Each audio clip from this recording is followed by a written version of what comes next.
baixo. Melhora um pouco. Aí, melhorando. Irmão, só uma pequena observação que eu julgo ser importante. O espírito do cântico que nós acabamos de cantar está correto. É uma saudade da pátria celestial. Mas as figuras não estão bem claras no cântico, na letra do cântico. Porque a igreja, ela é contada como estrela do céu e não como areia do mar. Como areia do mar é o povo terreno de Deus, os judeus. Como as estrelas do céu, sim, é a igreja. E uma outra observação também é que atravessar o Jordão não é sinônimo da morte. Entrar na terra prometida não é sinônimo do céu. Então, esses erros existem nessa canção, porque entrar na terra prometida, lá tinha inimigos, lá tinha guerra, lá tinha que apossar. Então, isso não é sinônimo do céu, porque no céu ninguém vai brigar por nada, já chegou operado, já está resolvido. Entendeu? Então, tem essa correção só para fazer nesse cântico. Mas o espírito que a igreja cantou é que está correto. Tá bem? E, irmãos, eu estou com sinto que tenho um encargo para estar compartilhando com os irmãos.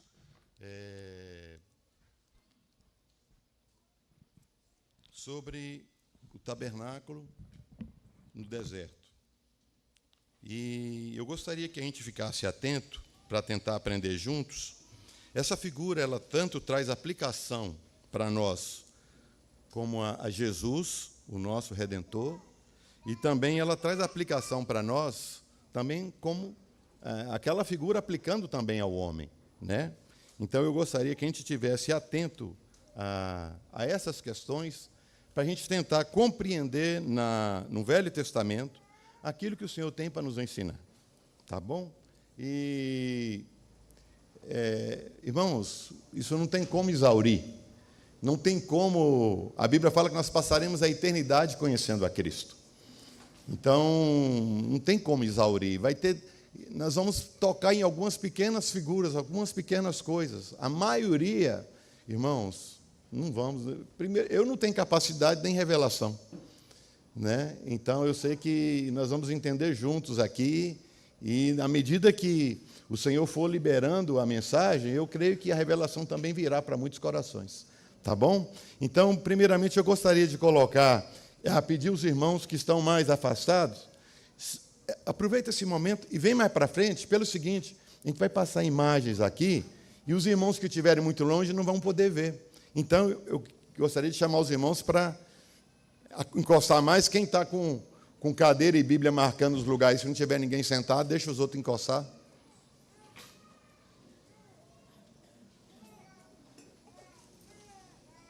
Irmãos, podem vir, pode encostar, não tem problema não, porque depois vão perder de ver. Vai ficar mais difícil depois. Bom, eu gostaria que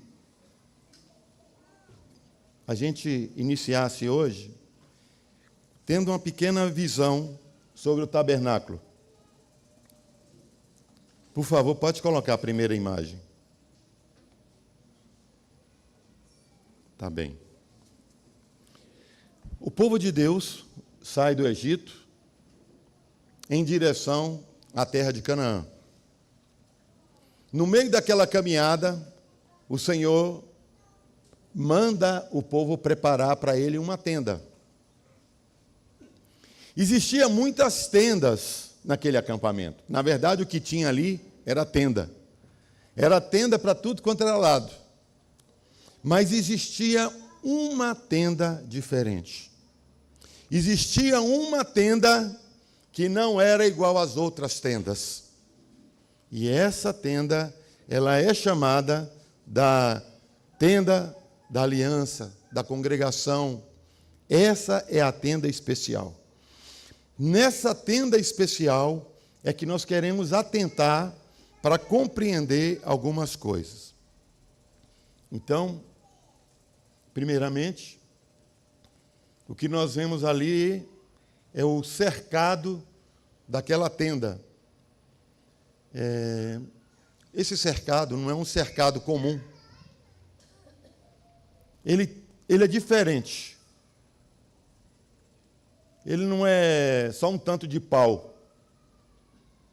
Ele tem uma madeira, tem os seus... Embaixo daquela madeira tem uns alicerces ali de bronze. Ele tem os engastes e aquela coroa de cima de prata. Os irmãos percebem também o tecido, tem todo um detalhe nesse tecido. E também a porta, aquele colorido era a porta. Cada um desses detalhes vai falar para nós acerca de uma verdade. Então vamos tentar compreender alguns desses detalhes para compreender aquilo que nós temos visto e lido no Novo Testamento. Pode passar. Quando se olhava de longe, era isso que se via.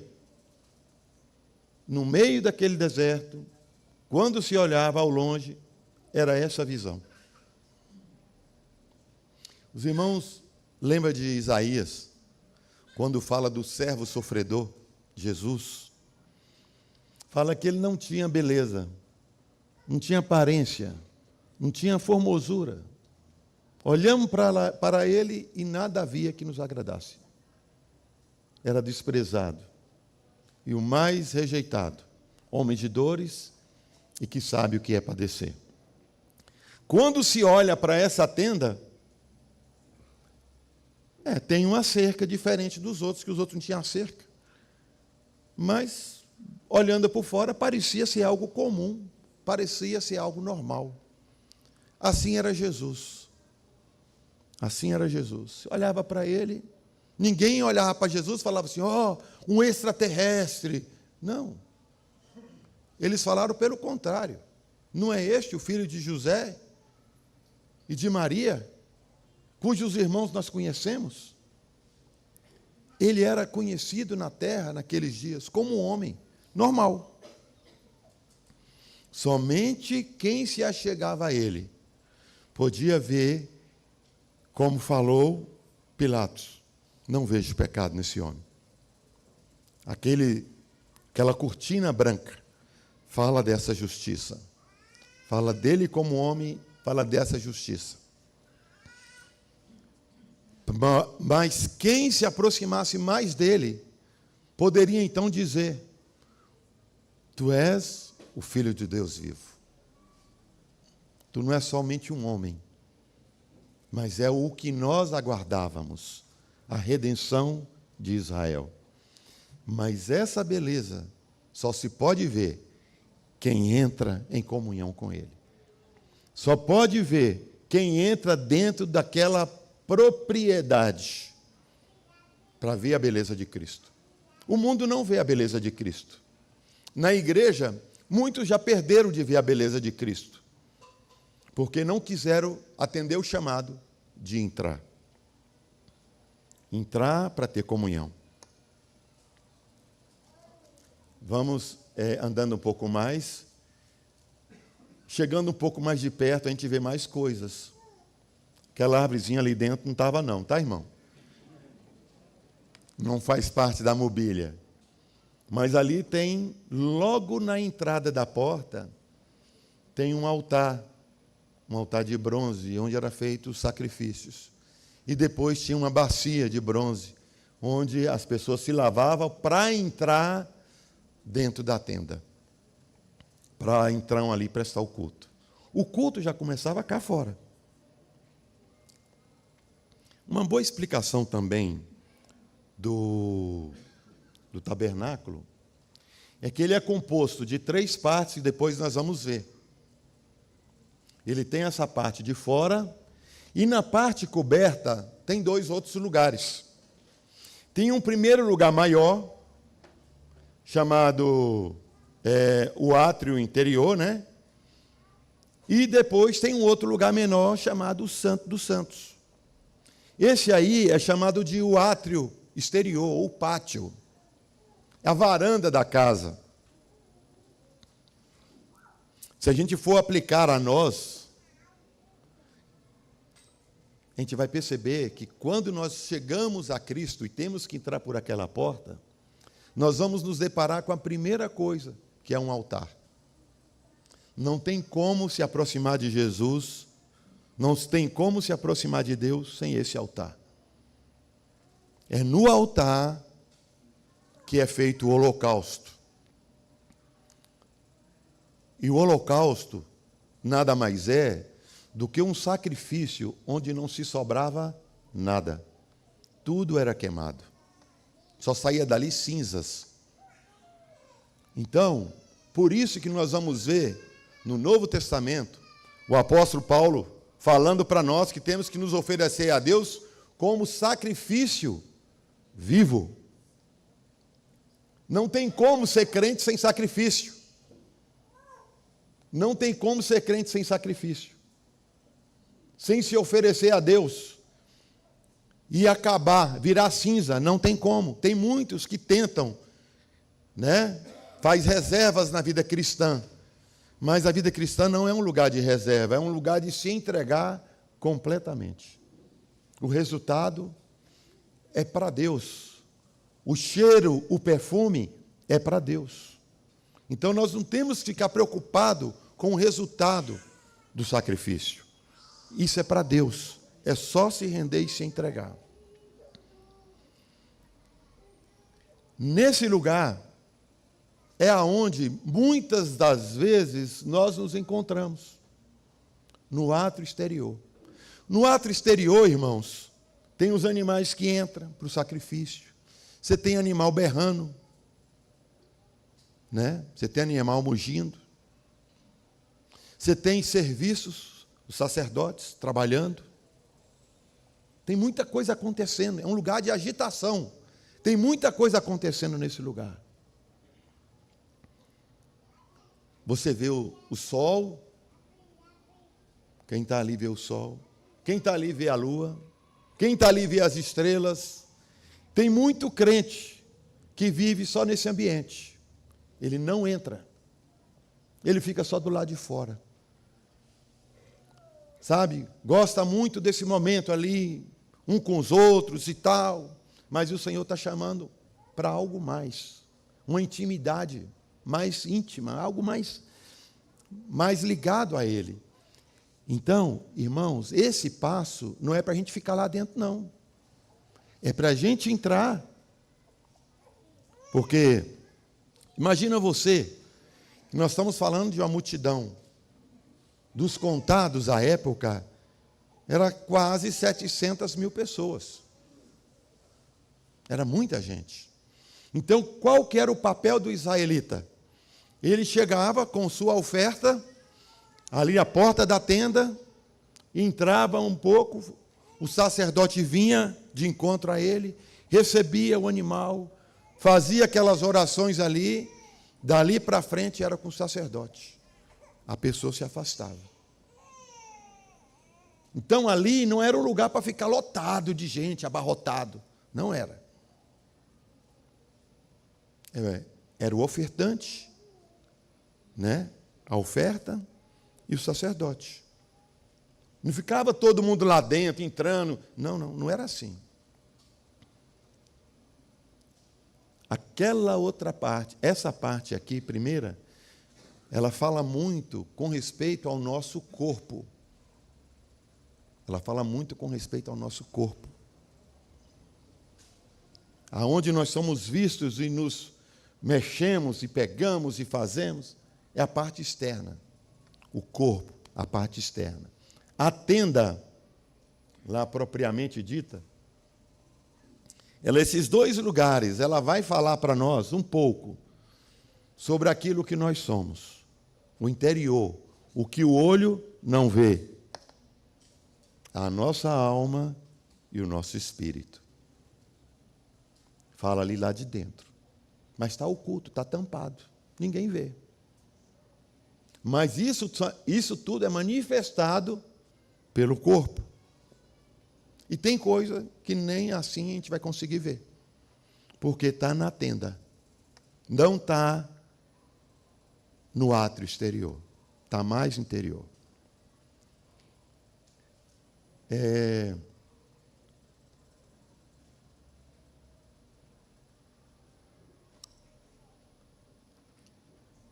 Se tivesse ali na figura várias tendas, os irmãos veriam pouca diferença. Não teria muita coisa olhando de fora. Porque, irmãos, essa cerca, ela tinha 2,5 metros de altura. Então, é maior do que a média nossa. Eu tenho 1,67 m. Não é muita coisa não, mas eu estou feliz. Então, para 2,5 metros ainda falta um bocado, né? Então, irmãos, era uma coisa que, se olhando de fora, você ia ver só a cortina. Não ia ver lá dentro. A visão é pouca. Por isso que muitos, olhando para Jesus, só viam um homem. Um homem justo, branco. Depois a gente vai ver lá, a Bíblia fala sobre esse tecido, né, de linho fino, tocido. Vai falar lá em Apocalipse que são os atos de justiça dos santos. Então, quem olhava de fora para Jesus, via um homem justo, via um homem correto que cumpria a lei, via um homem perfeito, via essas coisas. Mas a beleza de Jesus era só para quem andava com ele mais próximo, mais íntimo, é que podia entrar em comunhão com ele. Assim temos que ser também. Não temos que ter somente a parte de dentro, temos que ter a parte de fora também. Né? A Bíblia diz que nós temos que ter caráter. O povo de Deus é um povo que é conhecido pelo caráter. O caráter é manifestado no corpo, do lado de fora, por causa da vida que está lá dentro comandando. O Espírito comandando a alma. E por essa razão, o corpo vai manifestar uma pessoa com caráter. Né? Não é um bagunceiro, não é um desordeiro. Não, não é. É uma pessoa ordenada. Ele é uma pessoa ordenada. O crente, ele é ordenado por causa da vida interior. Quando a vida interior não consegue nem fazer com que os atos daquela pessoa sejam decentes, irmão, começa-se a pensar se realmente aconteceu algo interiormente. Porque a Bíblia diz, pelos frutos conhecereis a árvore. Então, se não tem fruto, o que tem lá dentro? Né? Vamos andando mais. Então, olhando assim, percebe-se que não era muito grande, né? 45 metros de profundidade, 22 e mais alguma coisa de largura. Não era muito grande. Ô, Lincoln, aqui tem quanto tamanho mais ou menos assim? Quanto? 25, né? Então, Lincoln está falando que aqui deve ter uns 25. Então, mais ou menos o dobro disso era todo o terreno do tabernáculo. Não era algo muito grande. O objetivo não era que fosse algo muito grande, mas algo real. Algo real. Lá na frente, altar de holocausto, a bacia de lavar, e depois, dentro da tenda mesmo, você tinha o lugar santo e o lugar santíssimo. No lugar santo, tinha a mesa com os pães da proposição, 12 pães. De frente aos pães, você tem então o candelabro. O candelabro é uma lâmpada com aquelas hastes e também mostra algo. E mais ao fundo, a Arca da Aliança, com o maná, com a vara de Arão e com as tábuas da lei. E em cima, os 2 querubins, guardando aquele lugar.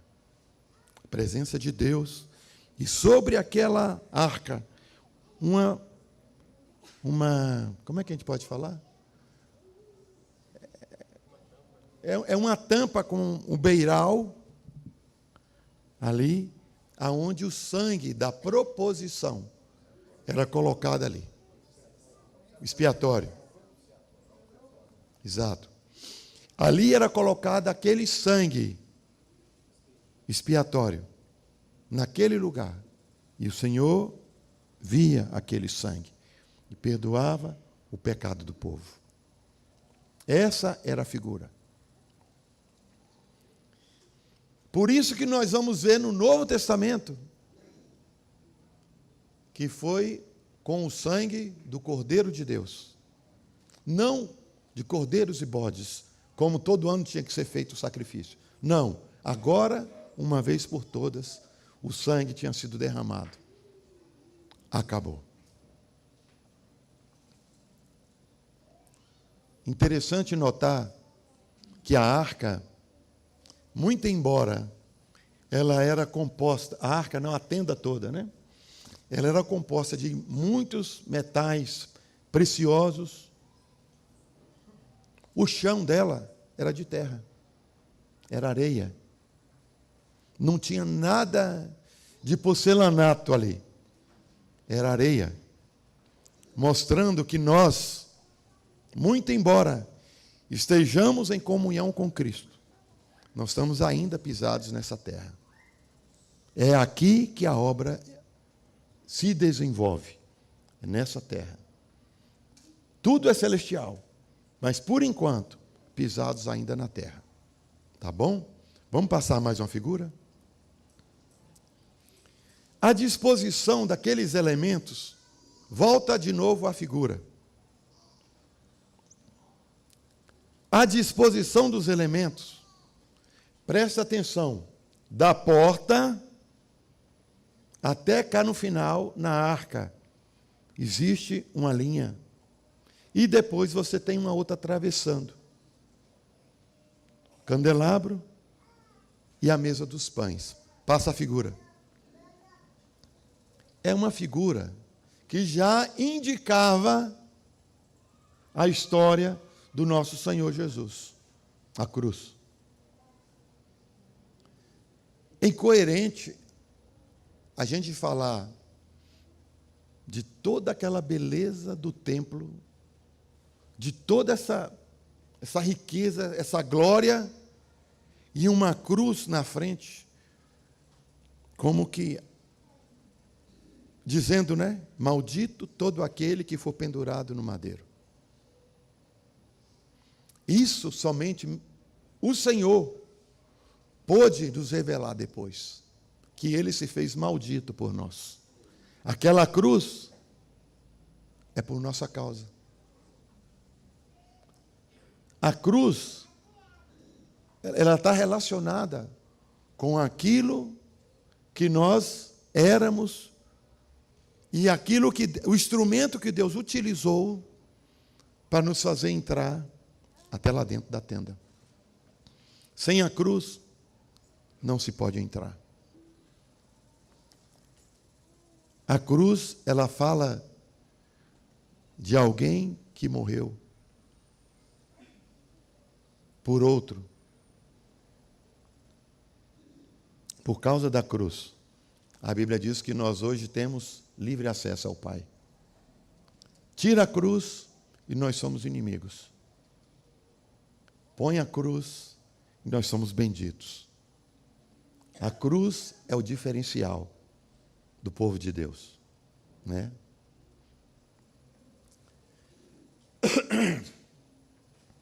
Somente para que os irmãos vejam melhor, né, no esparramar das coisas dentro da tenda da congregação ali. O altar, a pia, a mesa, candelabro, altar de incenso, e lá dentro, no Santo dos Santos, aquela arca onde estava a presença de Deus. Vamos passar mais. Esse croquis aqui é só para os irmãos terem uma noção de como que o povo de Deus se acampava no entorno da tenda da congregação. No centro ficava a tenda do encontro. No centro. E no entorno ficava as 12 tribos. Então, nós vemos ali, presta atenção que aonde está escrito ali, ó, Isacar, Moisés, Arão e os sacerdotes, aquela ali é a porta. Aquela ali é a porta, é o lado da porta. A porta era sempre montada, né, de frente para o sol. Né? A gente que vai lendo a Bíblia vai lembrando dos versículos, né? Sempre montada para o sol, leste. E depois, então, você via do lado. Cada 3 dessas tribos, elas eram chamadas, montadas debaixo de um estandarte, uma bandeira. Então, no primeiro, na frente, na entrada, Judá. Os irmãos vão entender.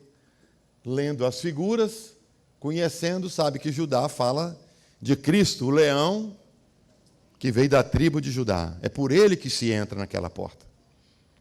Era o estandarte de Judá que ficava hasteado na frente. Os outros 2 eram chamados também pelo exército de Judá. Pois você tem o de Dan, do lado esquerdo, né? Ao fim, você tem o de Efraim, e o lado direito, você tem o de Rúben. Você tem Rúben. Agora, entre as 12 tribos e o tabernáculo, tinha um outro povo que ficava acampado. Isso era proteção, irmãos. Isso era proteção. Ficava no entorno do tabernáculo a tribo de Levi. A tribo de Levi. A tribo de Levi é aquele povo que estava servindo a Deus por toda a nação. O objetivo de Deus era que todos, as 12 tribos, o servissem. Porém, o povo não quis. O povo não quis. Por essa razão, Deus pegou a tribo de Levi para trabalhar naquele serviço no lugar de todo o povo. Então, Levi ficava entre, se a gente pode assim dizer, entre Deus e o povo. Lembra que o povo falou, Moisés, Deus fale contigo, e você vem e fale conosco. Esse povo era que trabalhava. Moisés, Arão e os sacerdotes ficavam acampados na frente da porta. Do lado esquerdo, os meratitas. Essa família dos meratitas, dos gersonitas e dos coatitas, essas famílias aqui, cada um tinha um serviço a desempenhar no tabernáculo. Moisés, depois vai ser tirado e fica somente Arão e os outros sacerdotes, qual que era o serviço deles? O serviço deles era oficiar diante de Deus, era de fazer os sacrifícios, de fazer aquela coisa toda, de entrar lá dentro da tenda, era eles, era dessa turma que está à porta. Agora, presta atenção aqui, por exemplo, os coatitas, essa turma aqui da direita, o encargo deles na tenda era de carregar, de levar todos os utensílios do templo. Eles eram o que carregava aquelas coisas mais de dentro. Era eles que levavam. Depois, nós temos ali os gersonitas, está no fundo. Essa turma ficava encarregada de levar todos os panos e as cordas com que se montava e segurava o tabernáculo ali, a tenda. E depois nós temos os meratitas, que eles levavam as tábuas, as travessas, as colunas. Eles eram os responsáveis por essas coisas.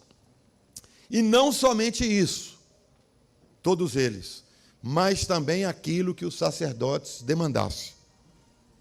Então, eles faziam esse serviço quando houvesse de mudar o acampamento, eles tinham que fazer esse serviço. Mas, não está mudando, não está fazendo nada, eles ficavam à disposição do sumo sacerdote para outros trabalhos ali também. Imagina, irmãos, que a coisa tem uma ordem.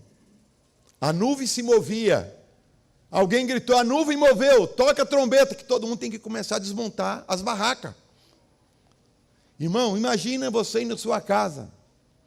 Tem que desmontar as barracas, tem que começar a guardar as coisas, tudo. Pega os meninos, junta a roupa está no varal, pendura e não sei o quê. Junta tudo. A nuvem começou a mover, tocou a trombeta, o povo se mexe e começa a se organizar. Assim também acontecia dentro da tenda do tabernáculo. Tocou a trombeta, a nuvem moveu, tem que começar a desmontar a tenda. Primeiro, as coisas de dentro são tiradas, tudo cobertas. Depois, tira-se o tecido e, por fim, fica aquelas madeiras, aquelas coisas. Então, todo mundo cai. Então, tinha uma ordem para desmontar e para montar. Não era uma bagunça, não. Tinha que esperar cada serviço acontecer. E, por fim, o acampamento. Agora, um detalhe. Vocês estão percebendo que aqui está como se fosse essa mesa? 3, 3, 3, 3. Mas você sabe para onde que eles ficavam acampados e virados? Para a tenda. Toda essa multidão se acampava de frente para a tenda. Por quê, irmãos? Porque o Senhor é a nossa razão. É para Ele que nós olhamos, olharam para Ele e foram iluminados. Seu rosto, seus ossos não foram confundidos. Ele é o centro. Cristo é o centro de toda a obra. Então, o seu povo acampava voltado para Ele. Hoje, no meio da cristandade, infelizmente, a gente vê muito crente acampado de costa para o tabernáculo. Eles estão preocupados mais com o inimigo.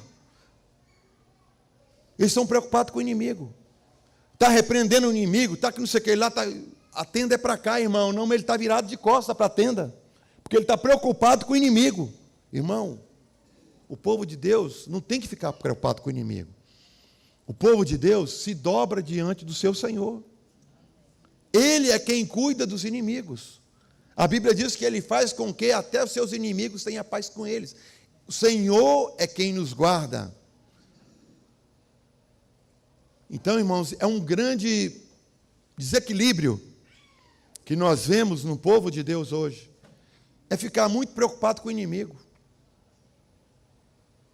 Irmão, esquece o inimigo. Nesse sentido, esquece o inimigo. Volta para o Senhor. Volta para o Senhor. Se o Senhor mandar você usar as armas para defender, defenda. Porque o território já foi ganho. Não é conquistar, já foi conquistado por Cristo. E agora é andar em obediência, segui-lo. Se Ele mandar, vai. Se Ele não mandar, não vai, não. Mas o que a gente vê hoje é uma correria atrás de demônio, sabe? Se não tiver barulho de demônio, rusnido de demônio. Ah, não teve presença de Deus. Irmão, o que é isso? Medir presença de Deus por causa de barulho de demônio? Não, irmão. Fica tranquilo.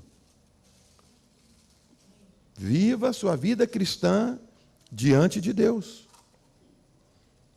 Ele está cuidando de você. Ou será que é nós que guardamos a nossa casa? Ou será que é nós que guardamos a nossa vida? Irmão, nós não temos força para isso. Nós não temos força para isso. É o Senhor que nos guarda. Em vão, né? Trabalha os edificadores, se o Senhor não der a ordem da edificação. Em vão, vigia os sentinelas, se o Senhor não der a ordem de guardar a casa. Entendeu? Nós somos conhecidos pelo nome do Senhor, não por aqueles que ficam correndo atrás de demônio. Não é por aí que nós somos conhecidos. Somos conhecidos pelo nome do Senhor, aquele povo que segue o Senhor. E aí, se nós seguimos o Senhor, a gente segue de frente. Não é andando de costa, não. É de frente. Lembra disso, desse povo entre a tenda e os demais. Tribo de Levi ficava acolchoando, segurando a pancada. Quando a praga saía, começava dali, primeiro. E aí corria, Moisés, vai diante do Senhor, porque a praga estourou. Ela estourou primeiro aonde? No ao redor, na tribo de Levi. Depois atinge o povo. O Senhor fala que é chegada a hora do julgamento. E ele começa por onde? Pela casa. É pelos que estão mais perto. Depois pelos que estão mais distantes. Pode passar. Essa figura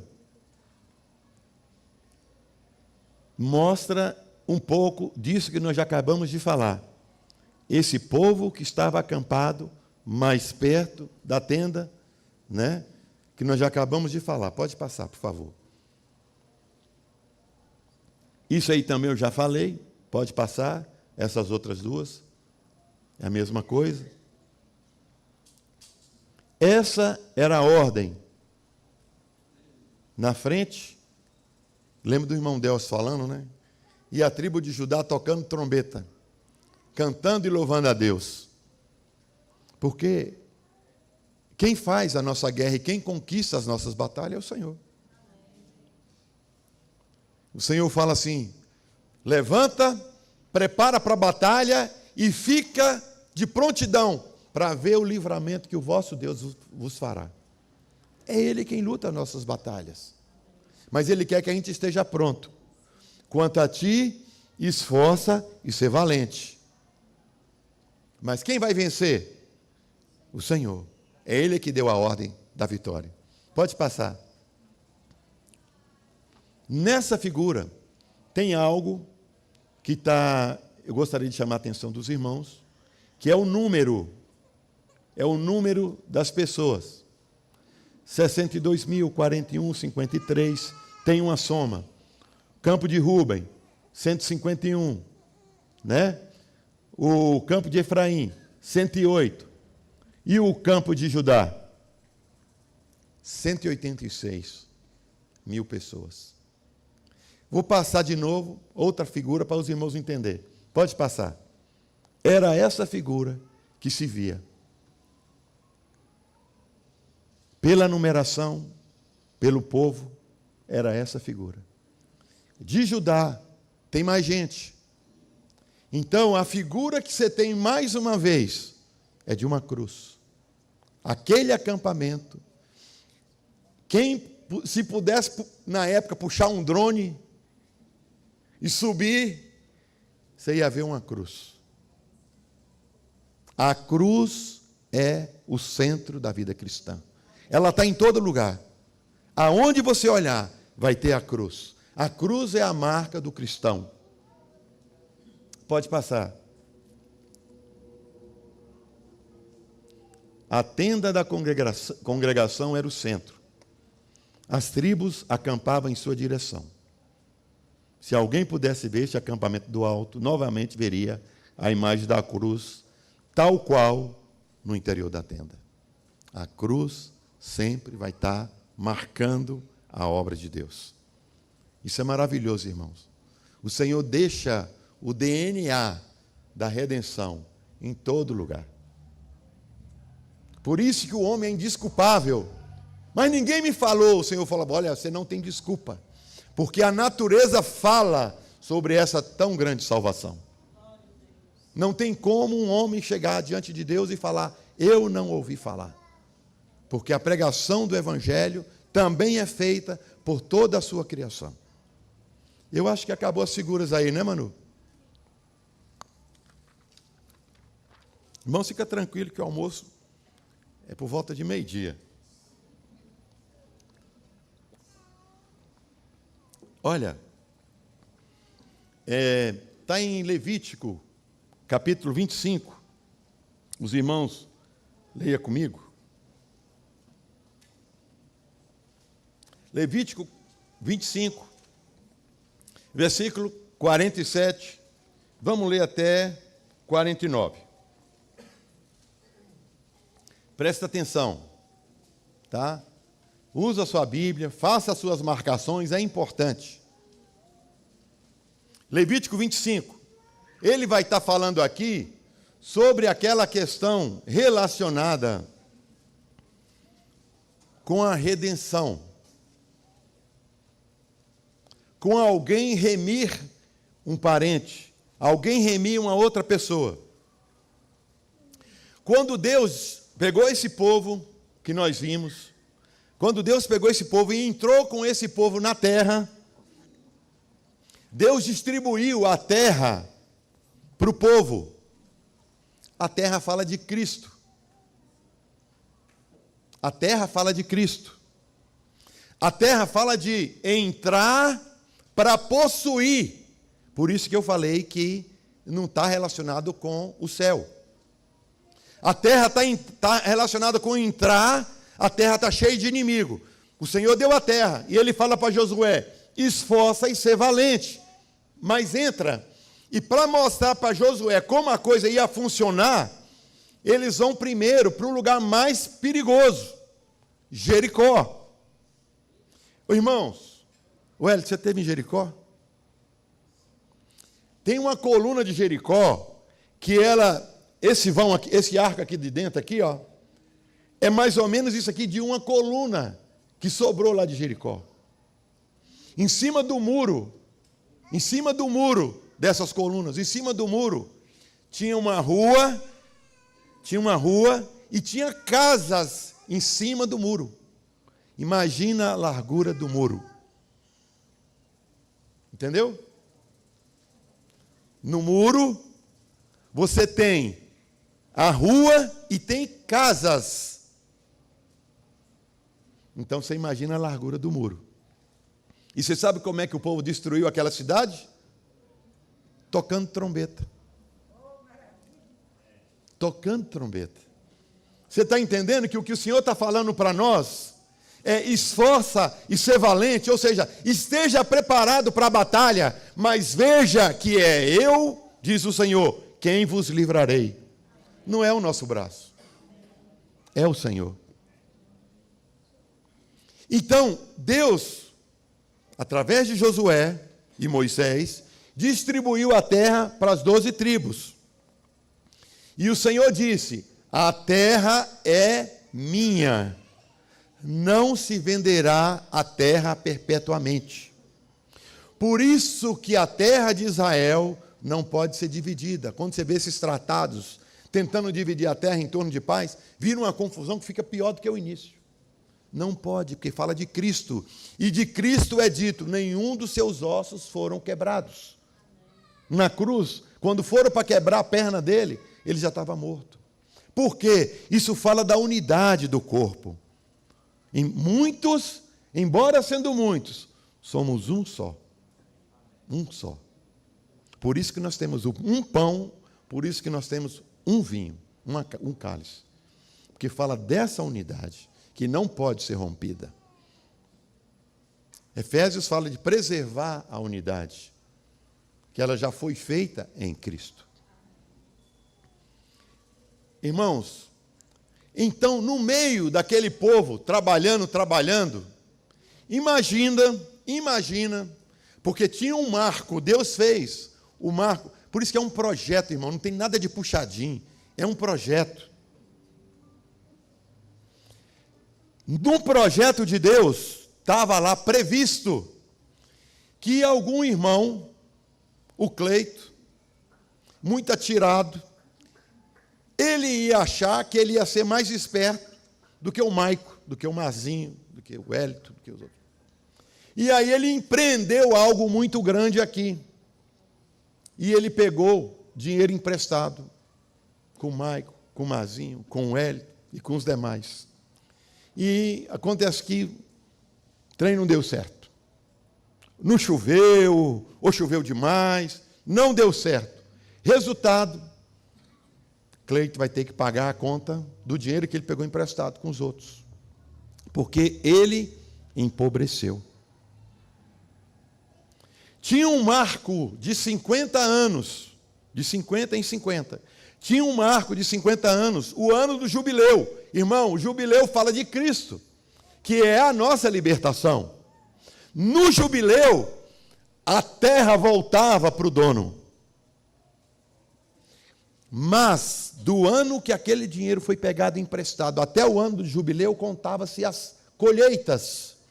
E o preço da terra era vendido conforme o preço das colheitas. Então, a pessoa ficava devedor daquele dinheiro até o jubileu. Quanto mais perto do jubileu, menos valia aquela fiança. Quanto mais longe, mais dinheiro. Então, o que aconteceu com Cleito? Ficou devedor. E ele agora vai se tornar escravo dos irmãos. Mas aí, né, vem o Haroldo, o parente mais próximo do Cleito, e fala assim: eu vou remir o Cleito, eu vou pagar a dívida dele para vocês. Fazia-se a conta, o Haroldo chegava, depositava o dinheiro, Cleito ficou livre daquela dívida. Ele foi redimido. Entendeu? Ele foi redimido. Para a gente voltar entendendo. Nossos primeiros pais, Adão e Eva, rebelaram contra Deus. Foram vendidos ao pecado. Eles precisavam de um parente próximo que tivesse café no bule, como Haroldo, para pagar aquela dívida. Mas a Bíblia diz que todos se extraviaram. A uma se fizeram inúteis. Não havia um só, um sequer, que buscasse a Deus. Não existia. Tem um outro texto que está descrito: pode, por acaso, o etíope se tornar branco, mudar sua cor? Pode não. Pode o leopardo mudar as suas manchas? Também não pode. E aí ele faz a sentença: pode vocês fazer alguma coisa boa? Não pode, porque nós somos vendidos ao pecado. Não podemos oferecer nada a Deus. Por isso que é necessário que venha um irmão, alguém que se identifique com a raça de Adão. Jesus, porque ele não tem pecado. Ele não tem pecado. Mas olhando, parece com todas as tendas. É igual. Mas ele tem aquela cerca branca. Quando ele tem um bronze embaixo, ele tem uma prata em cima, e quando se entra, é outra coisa. Esse é o irmão mais velho nosso, que veio para pagar o preço da redenção nossa. Está escrito aqui, quer ver, em Colossenses?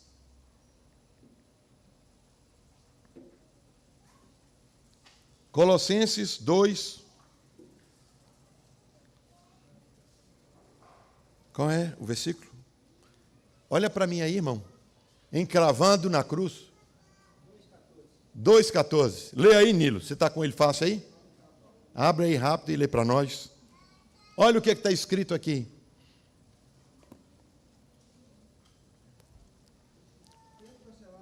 Não, vai devagar. Pode ficar tranquilo, fica em pé.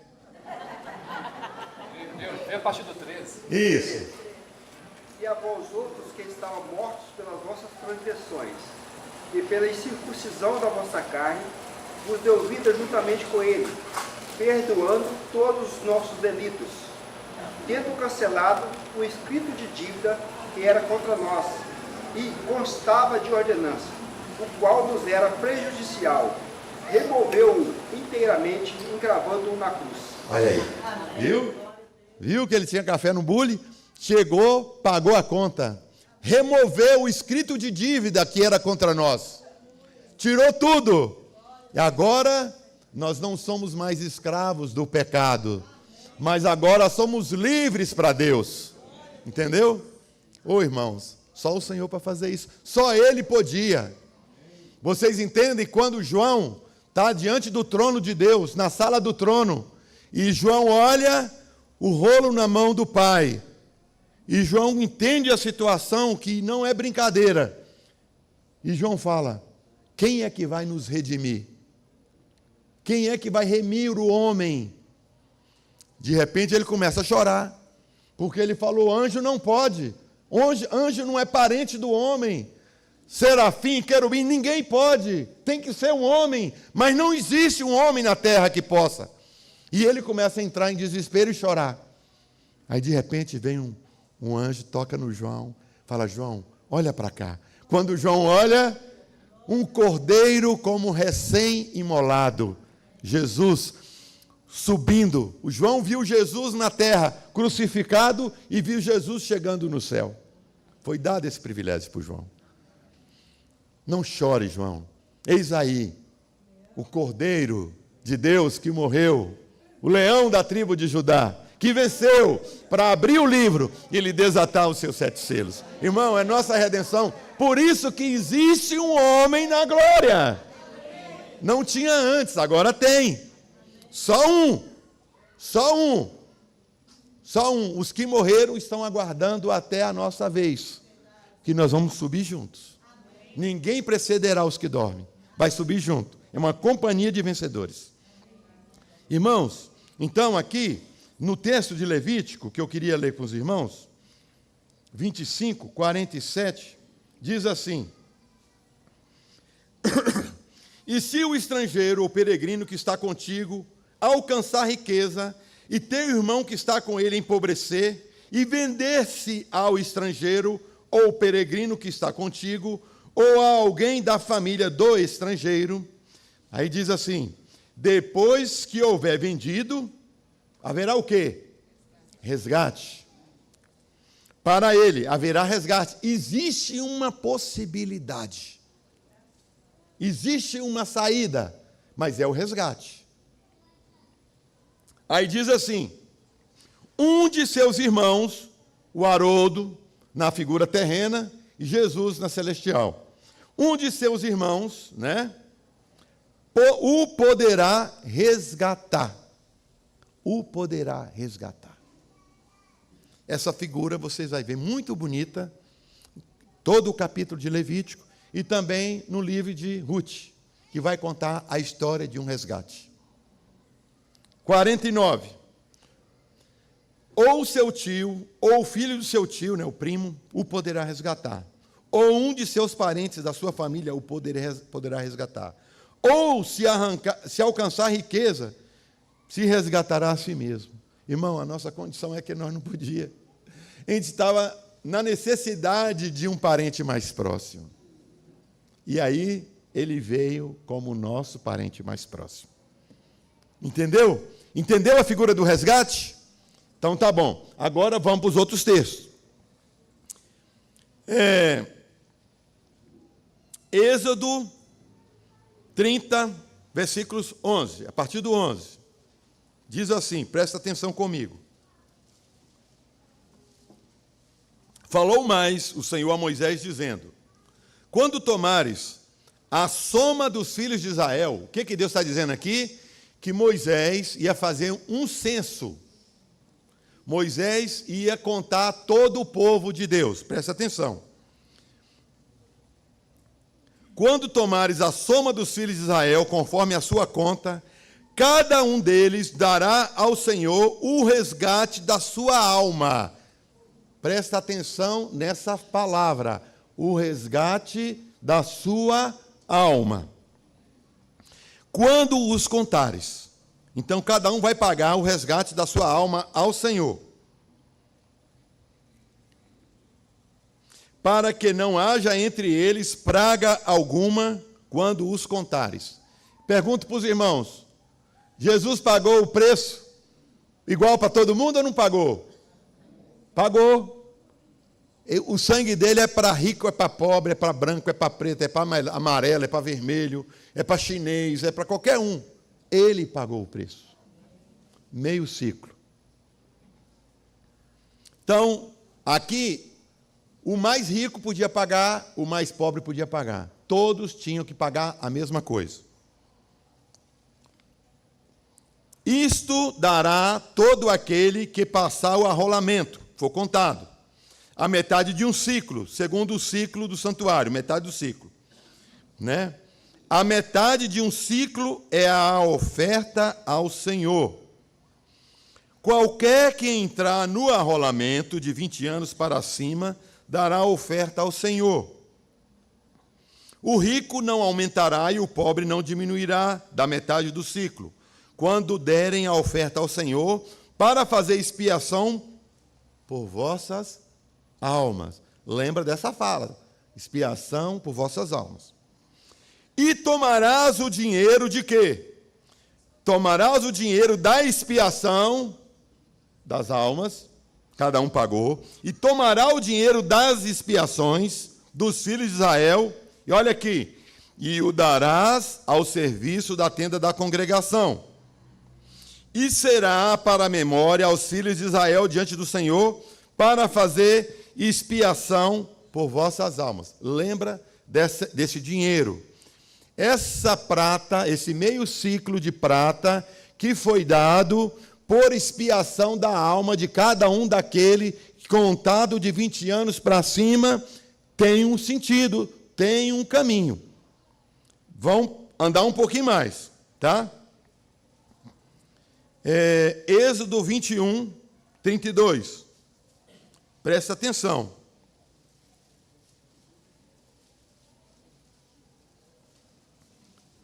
Se o boi chifrar um servo, você tem um servo, passou um boi de alguém lá e deu uma chifrada no servo lá, no escravo. Se o boi escornear um servo ou uma serva, dar-se-ão 30 ciclos de prata ao seu senhor, e o boi será apedrejado. Então, essa prata, esses 30 ciclos de prata, é o pagamento pela vida daquela pessoa que foi chifrada, que foi escorneada, morreu, ou ficou aleijada. E o boi, aquele boi, ele vai ser apedrejado. Tá bom? Números 18, 15. Acompanha comigo. Tudo o que abrir... Isso aqui está fazendo um caminho, tá, irmãos? Números 18, 15. Tudo o que abrir a madre, de toda a carne que trouxerem ao Senhor, tanto homem como de animais, será teu. Porém, os primogênitos dos homens resgatarás. Primogênito dos homens resgatarás. também o primogênito dos animais imundos resgatarás. Porque eles, os primogênitos, era dado ao Senhor em sacrifício.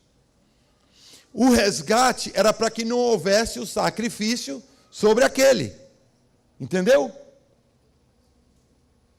O resgate era dado em lugar daquele que deveria morrer, daquele que deveria ir para o holocausto. No lugar desse, deveria então entrar alguém pagando o preço. Entendeu a figura de Jesus? Que ele vai ser dado em nosso lugar? Presta atenção. Tudo o que abrir a madre de toda a carne que trouxerem ao Senhor, tanto de homens como de animais, será teu. Falando para os sacerdotes. Porém, os primogênitos dos homens resgatarás. Resgatarás. Também os primogênitos dos animais imundos resgatarás. 1 Pedro 1,18. Vamos andando. Diz assim: sabendo que não foi com coisas corruptíveis como a prata ou ouro, que foste resgatado da vossa vã maneira de viver, que por tradição recebeste dos vossos pais, mas com o precioso sangue de Cristo, como de um cordeiro imaculado e incontaminado. No Velho Testamento, você tinha a prata para resgatar. Se o boi chifrar, tem que pagar o resgate, não é? Se você teve um filho, é o primogênito, para que ele não morra, tem que pagar o resgate. Agora, no Novo Testamento, o apóstolo Pedro vai nos instruir sobre o velho e a aplicação que ela acontece no novo. Ele está dizendo, vocês foram resgatados. Não foi com prata, não foi com ouro, mas foi com algo mais precioso. Com o sangue imaculado do Cordeiro de Deus. Foi um preço muito alto. Nenhum dos nossos parentes poderia nos remir, somente Ele. Vamos para o Êxodo de novo, 34, versículo 19. Diz assim, voltando naquela mesma temática de Números: tudo que abre a madre, meu é, falando Deus. É meu. Até todo o teu gado seja macho, abrindo a madre da vaca e da ovelha.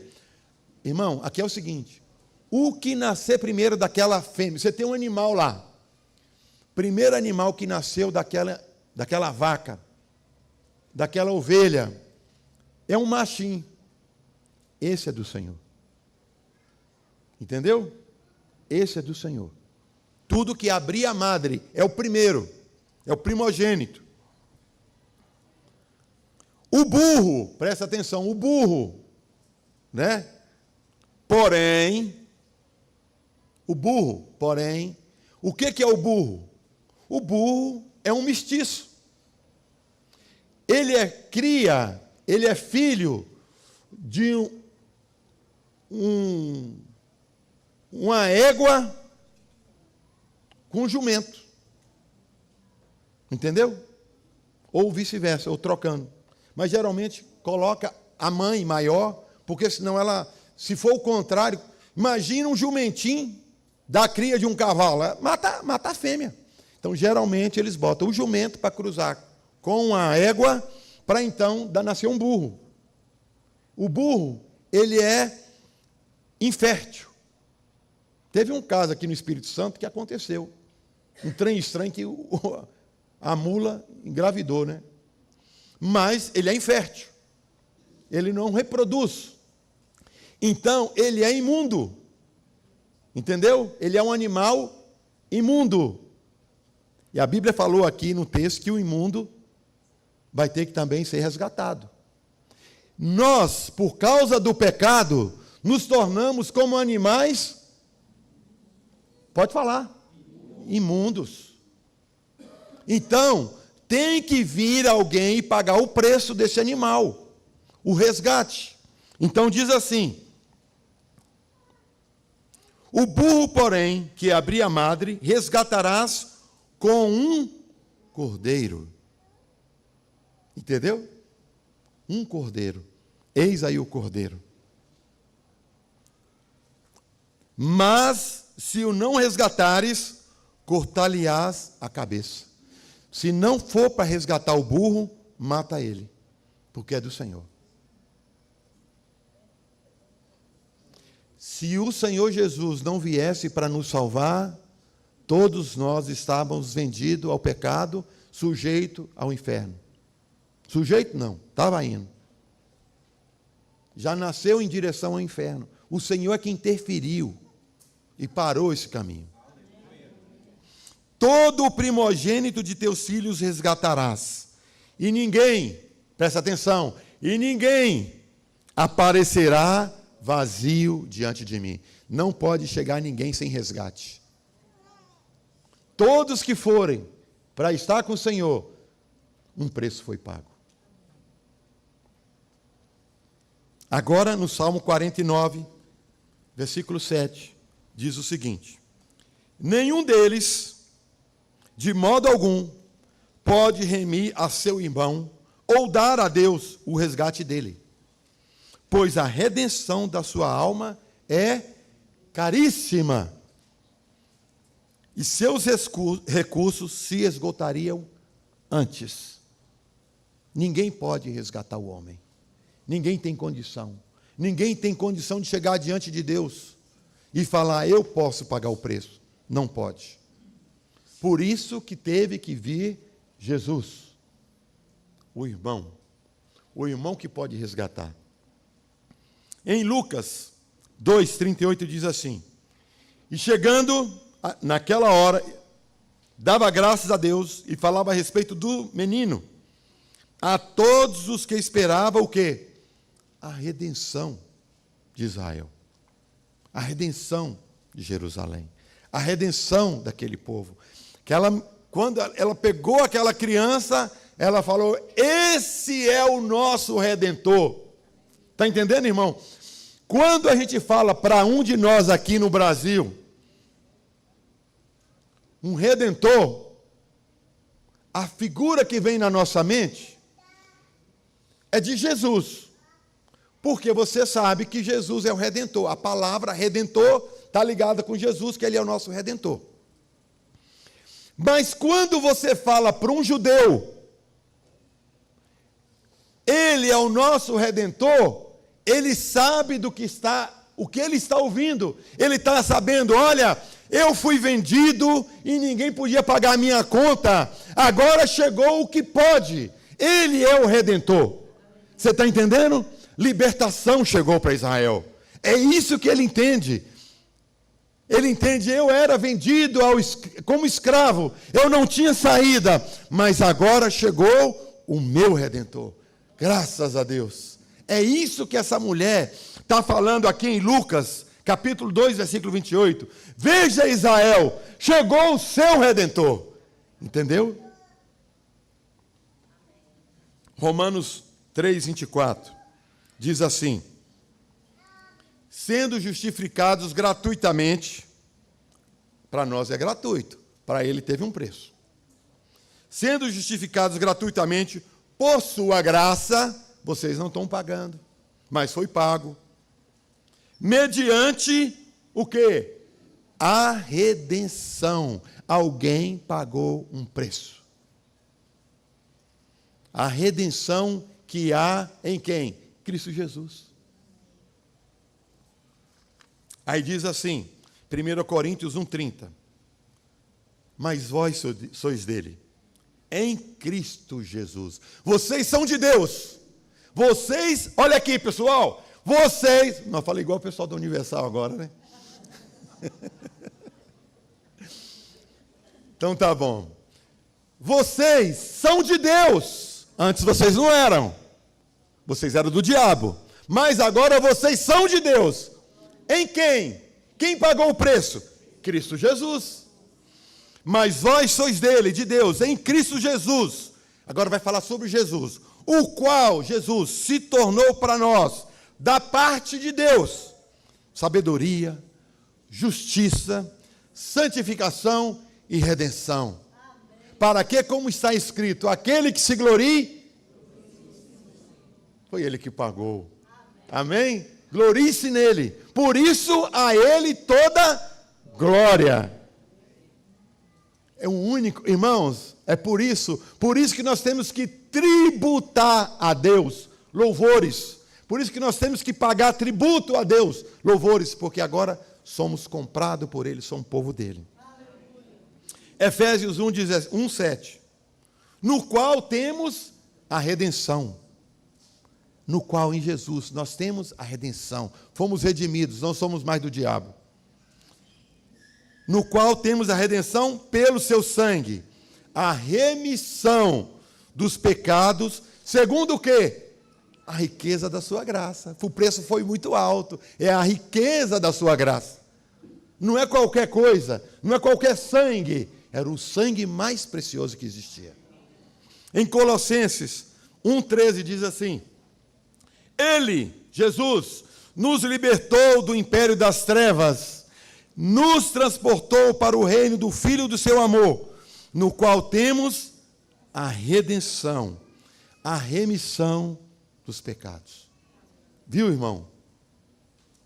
Agora eu volto, só para concluir, para Êxodo, para falar sobre aquilo que eu queria falar antes. Êxodo 38, versículo 25 a 28, diz o seguinte: E a prata dos arrolados da congregação, lembra que nós lemos lá, que foi mandado, Deus mandou Moisés fazer um censo, e cada um ia dar meio ciclo? Lembra? Lembra, irmãos? Cada um vai dar meio ciclo naquele censo. Agora presta atenção no Êxodo 38, 25. E a prata dos arrolados da congregação não é qualquer prata, é aquela prata que foi pago por cada um dos israelitas. Foram 100 talentos e 1.775 ciclos, que equivale a mais de 3,5 toneladas de prata. Muita gente, né? Essa prata ia ser, vou ler aqui, né? Essa prata vai ser utilizada para alguma coisa. Conforme o ciclo do santuário, 1 beca, 6 gramas, coisa pequena, para cada cabeça. Isto é, meio ciclo, conforme o ciclo do santuário, de qualquer que passava aos arrolados, da idade de 20 anos para cima, que foram 603.550. E houve 100 talentos de prata para fundir as bases do santuário e as bases do véu. Para 100 bases eram 100 talentos, 1 talento para cada base. Mas dos 1.775 ciclos foram os colchetes das colunas e cobriu as suas cabeças e as cingiu de moldura. Aquela prata que foi arrecadada daquele censo que cada israelita pagou ao Senhor, aquela prata, o Senhor pediu ela de volta para fazer o quê? A estrutura ali do templo. Entendeu? Não dá cerca. Não dá cerca. Na cerca por fora, você tem a cabeça daquele mourão e uma argola em volta. A prata está em cima, tudo isso, coroando o serviço do bronze. A prata está coroando o serviço do bronze, porque Jesus vai ser morto. O bronze fala disso, de ser julgado e passar. A prata está em cima, mas na tenda da congregação, aí, tudo aquilo está sustentado na prata. A prata fala do Cordeiro de Deus. A prata fala de Cristo, o nosso Redentor. A prata fala de redenção na Bíblia. Por isso que quando você estiver lendo a sua Bíblia e vê a palavra prata, dá uma atenção, porque pode ser que ela esteja te falando alguma coisa dessa redenção no Velho Testamento. Ela está te apontando o caminho da redenção, o caminho do remidor. Então, aquela prata né, que pagou a nossa conta, só um tinha aquele dinheiro. Só um tinha aquele dinheiro. E ele pagou. A Bíblia diz que ele não fez caso da afronta. Ele não fez caso de nada daquilo. Ele se entregou ao Pai. Esse é o nosso Senhor Jesus. Irmãos, então, aqui sobre a prata e essa primeira abertura, eu quero deixar aqui hoje, depois a gente olha outros elementos, à medida que o Senhor nos permitir. Senhor nosso Deus, nosso Pai, nós pedimos a Ti, Senhor, que abra os nossos olhos para compreendermos melhor essa história da redenção. Senhor, o remidor, esse nosso parente mais próximo que veio a nós e nos tirou daquela escravidão, Senhor. Abre os nossos olhos para nos mostrar a Cristo e a este crucificado, mas também assentado no trono, Senhor, aquele que é digno de receber toda a honra e toda a glória, e que por nós intercede junto ao Pai. Senhor, muito obrigado, Senhor, muito obrigado. Te agradecemos em nome de Jesus.